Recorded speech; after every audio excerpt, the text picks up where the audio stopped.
రాష్ట్రంలో పేదరిక నిర్మూలన కోసం P4 విధాన పత్రాన్ని ముఖ్యమంత్రి చంద్రబాబు విడుదల చేశారు. ఇక మరింత సమాచారం మా ప్రతినిధి కృష్ణ అడిగి తెలుసుకుందాం. కృష్ణ, చెప్పండి, దీనికి సంబంధించి పూర్తి వివరాలేంటి?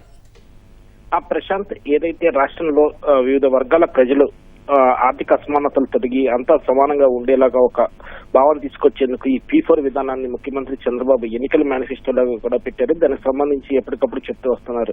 ఏదైతే ఆర్థికంగా ఉన్నతంగా స్థిరపడిన వాళ్ళు ఉన్నారో వారు ఇలా పండుగల వేళ అలాగే వివిధ సందర్భాల్లో తమ ఊరికి వచ్చినప్పుడు ఆ ఊర్లో ఉన్న పేదరికంలో ఉన్న కుటుంబాలను దత్తత తీసుకుని వారికి ఆర్థిక చేయూతనిచ్చేలాగా ముందు పైకి తీసుకొచ్చే రకంగా వెళ్లాలన్నది ఈ P4 విధానం అని చెప్పి ఆయన చెప్తూ వచ్చారు. ఇందుకు అనుగుణంగా ఈ P4 విధానాన్ని ఏదైతే పండుగలకు చాలా మంది ఈ సంక్రాంతి పండుగను పురస్కరించుకుని సొంత ఊర్లకు చాలా మంది వస్తున్నారో వారిని ఉద్దేశించి ఒక విధాన పత్రాన్ని విడుదల చేసి ఇది ప్రజల్లో చర్చ పెట్టి దీనికి సంబంధించిన ప్రజల నుంచి వచ్చిన అభిప్రాయాలు కానీ సూచనలు కానీ సలహాలు కానీ అన్నింటినీ స్వీకరించి తదకు అనుగుణంగా ఈ విధాన పత్రాన్ని రూపొందించాలని చెప్పి నిర్ణయించారు.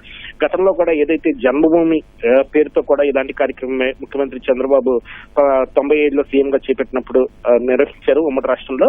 ఆ తర్వాత ఏదైతే దత్తత గ్రామాల విధానాన్ని కూడా గతసారి 2014లో స్వర్ణ ఆంధ్రప్రదేశ్ ఏర్పడినప్పుడు విభజిత ఆంధ్రప్రదేశ్ లో కూడా ఇలాంటి కార్యక్రమాన్ని తీసుకొచ్చారు. తాజాగా ఇది దత్తత గ్రామాలు కాకుండా కుటుంబాలు ఏదైతే ఉన్నతంగా స్థిరపడిన వారు తమ ఊర్లో ఉన్న ఒక కుటుంబాన్ని ఆర్థికంగా పేదరికంలో ఉన్న కుటుంబాలని ఆర్థికంగా చేయూతనిచ్చే రకంగా ఈ P4 విధానాన్ని అనేది రూపొందించారు. దీనికి సంబంధించి కొద్దిసేపటి క్రితమే ఎక్స్ లో ఒక విధాన పత్రాన్ని సీఎం చంద్రబాబు విడుదల చేయడం జరిగింది.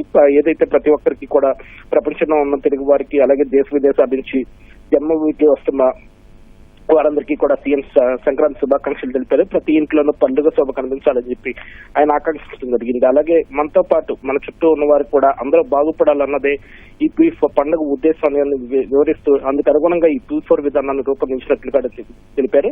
ఏదైతే ఆర్థిక అసమానతలు పెరిగిపోయి సమాజంలో ప్రతి ఒక్కరూ జీవన ప్రమాణాలు పెరుగుబడేందుకు అందరి ఇళ్లలో సుఖ సంతోషాలు వెలువరిస్తాయని చెప్పి కూడా ఆయన స్ఫూర్తిగా నమ్ముతున్నట్లు తెలిపారు.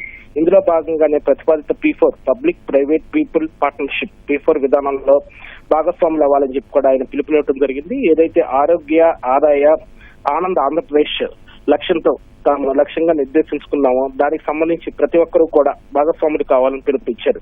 అయితే P4 విధాన పత్రానికి సంబంధించి కూడా ముఖ్యమంత్రి 2 పేజీల బహిరంగ లేఖను ప్రజల ముందు పెట్టడం జరిగింది. ఏదైతే ఇప్పటికీ కూడా రాష్ట్రంలో లక్షల కుటుంబాలు పేదరికంలోనే ఉన్నాయని చెప్పి ఆయన ఆవేదన చేశారు. కేంద్ర ప్రభుత్వ గణాంకాల ప్రకారమే నేటికి ఆంధ్రప్రదేశ్ లో గ్రామీణ పట్టణ ప్రాంతాల్లో ఎంతోమంది కటిక పేదరికంలోనే ఉన్నట్లు కూడా వెల్లడించారు. అలాగే విద్య, వైద్యం, పౌష్టికాహారం, తాగునీరు వంటి కనీస అవసరాలు కూడా తీరని పరిస్థితిలో ప్రజలు ఉన్నారనే విషయాన్ని ఆయన గణాంకాలతో వివరించడం జరిగింది.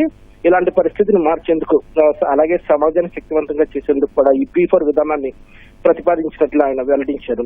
ఏదైతే తమ శక్తియుక్తులతో ప్రభుత్వ పాలసీతో సమాజంలో అత్యున్నత స్థానాలకు చేరుకున్న వారు 10% మంది ప్రజలకు అట్టడుగున ఉన్న 20% మందికి చేయూతను తేవాలన్నది P4 విధానంగా ఆయన వివరించారు.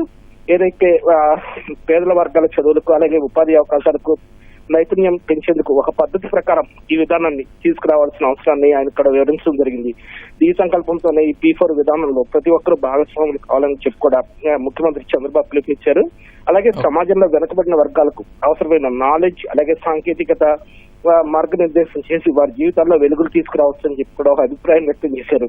ఎవరు ఎక్కడ స్థిరపడినా సరే వారు మాతృభూమిలో ఒక వ్యక్తికి లేదా ఒక కుటుంబానికి అలాగే ఒక సమూహానికి ఒక గ్రామానికి కూడా తమ ఆర్థిక చేయూతనిచ్చే విధంగా కూడా ఈ ప్రమాణాలు పెంచవచ్చని చెప్పి కూడా అభిప్రాయం వ్యక్తం చేయడం జరిగింది. సమాజంలో తమకు లభించిన అవకాశాలను అందిపుచ్చుకుంటూ ఆయా రంగాల్లో అగ్రస్థానంలో ఉన్న వారు తమ వంతు భాగస్వామ్యంగా ఇందులో భాగస్వాములు కావాలని చెప్పి కూడా సీఎం పిలుపునిచ్చారు.